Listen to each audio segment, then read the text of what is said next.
This is WTVM News Leader 9.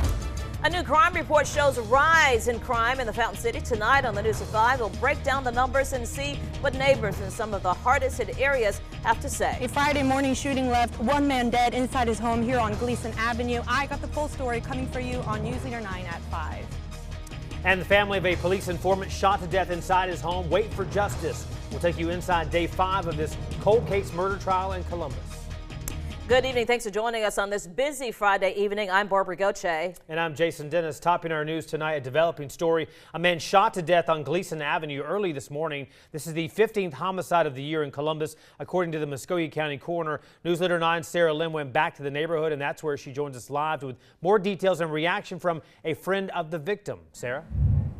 Good evening, Jason. 20-year-old Robert Brooks was found shot to death in his home here on 2940 Gleason Avenue. Take a look right behind me. Police tapes are still here, and investigators will be on scene all day and night to look into this case. I also spoke with a neighbor today who says this place just isn't a safe place to be anymore.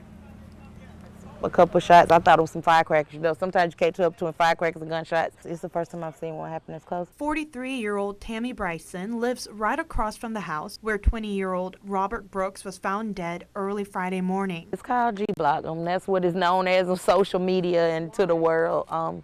G just stands for Gleason, from what they say. You know, they're young and they go out to the club and they party and different stuff. Tammy moved into her current home in 2008. She says it's never been a safe place to live. Tammy is shocked about the victim's death, and now she's thinking about moving to a new neighborhood. You know, he was my neighbor. He got on my nerves a lot, you know, but he could always, you know, make me smile, make me laugh. He was a big jokester. He was friendly, fun. It's just unsafe. It's not a good place to raise your children. There's a total of 42 bullet markers, but authorities say all 42 markers are not shell casings. Some of them are holes left by gunshots. Police received a call on shots fired around 4:30 Friday morning. The coroner pronounced Brooks dead around 5 o'clock this morning. Authorities say a red car drove up to the house and fired about 50 shots into that house. Authorities say Brooks was shot once in the chest with a bullet. Bad things are happening here, and I'm praying that it'll come to an end real soon. Robert Brooks' body has been taken to Atlanta for an autopsy around 11 o'clock this morning. Brooks was pronounced dead by the coroner around 5 o'clock this morning as well. His death is Columbus' second homicide this week. For now, I'm live here on Gleason Avenue. I'm Sarah Lim for WTVM News Leader 9. All right, thank you, Sarah. And so far in August, there have been 8 shootings in a week's time across the Chattahoochee Valley. 3 of those shootings were fatal, beginning with Saturday night in East Alabama. A man and a woman were found shot at the Carriage Hill Apartments in Phoenix City. The woman survived. Police said the man died of a self-inflicted gunshot wound to his head. And on Sunday, there were 2 shootings, both in Columbus. One of those shootings was on West Park Drive that left a man fighting for his life in the hospital. The second on Dogwood Avenue also left a man shot. On Tuesday, a shooting at the Cross Keys Apartments in Columbus turned out to be fatal. And by Thursday night, a non-fatal shooting in Hunter Haven Apartments, and also the other one we told you about earlier today on Gleason Avenue. Well, in the midst of the sudden uptick in violence over the last week, the mayor's office is releasing the latest crime report for the Fountain City. Crime is slightly on the rise in Columbus, according to Mayor Teresa Tomlinson. The report released yesterday revealing an increase of less than 1%. News Center 9's Tyrone McCoy is here now to break down that report. Tyrone? Yeah, Barbara, the 2014 report for the second quarter shows that crime has increased less than 1% over this time last year. The document states that Part 1 or violent crimes hold steady, reporting less homicides and thefts and more rapes and robberies. But with at least 6 shootings since this Saturday, Columbus police say they aren't taking the crimes or the reports lightly. We take everything every time someone fires a gun in Columbus, whether it hits somebody or it doesn't hit somebody. We take that seriously. So the officers and the investigators are investigating these crimes around the clock. Now, Major Sluchik adds that within hours of this week's first fatal shooting at Cross Keys Apartments, a suspect was named and in custody. Now, today I took to the neighborhoods where some of these shootings took place. You can hear their take on the mayor's crime report as well as how they feel about their safety tonight on News Leader 9 at 6.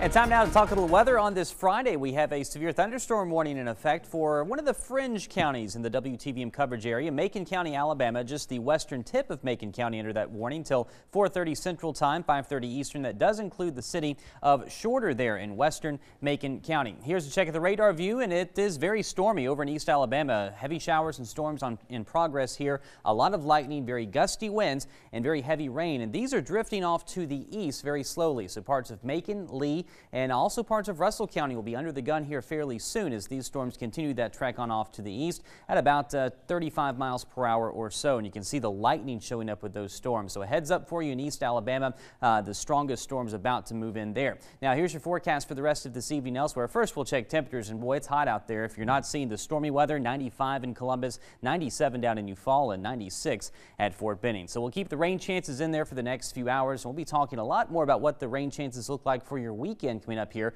a little bit later on in the newscast, guys.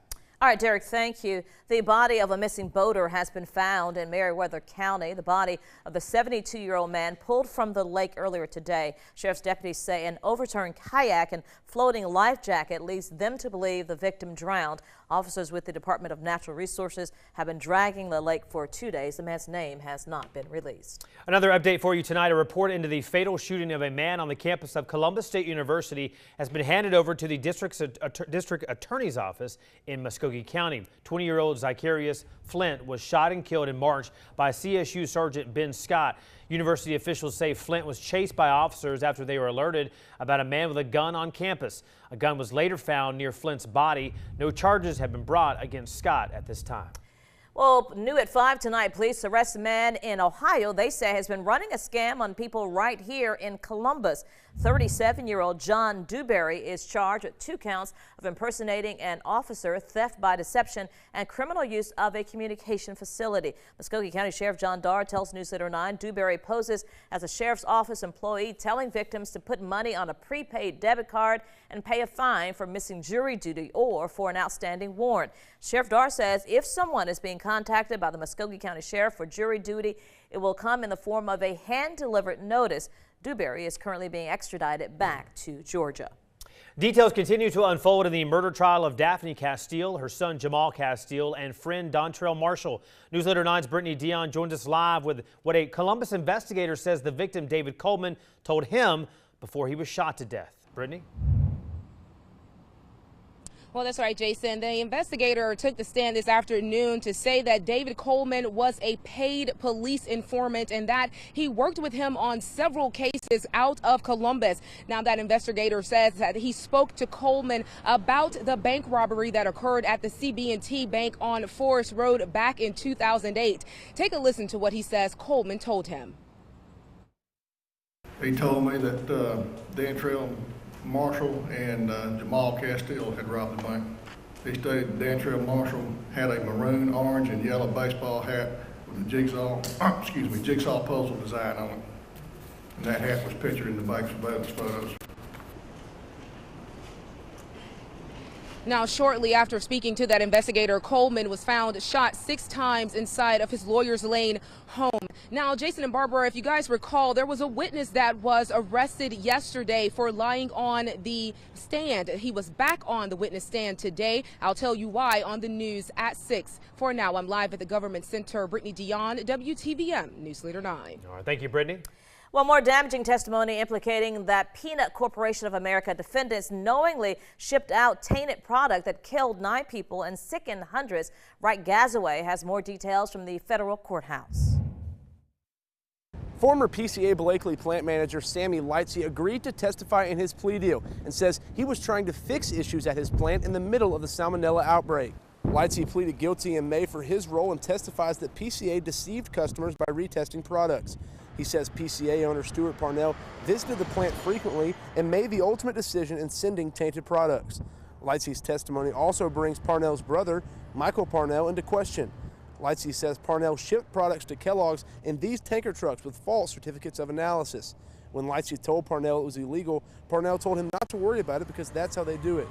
Lightsey says most peanut paste was produced and shipped to Kellogg's on the same day with certificates of analysis from from previous samples. Lightsey says he would never intentionally ship anything that he knew would hurt someone, but realizes now that his actions affected others. His testimony will continue on Monday morning. For the Raycom News Network, I'm Wright Gazaway. All right, right. Thank you. The U.S. military has begun airstrikes in northern Iraq. Later, we've got details on how the Obama administration intends to provide aid to civilians impacted by violence in the country. And the Israeli-Hamas ceasefire comes to an end.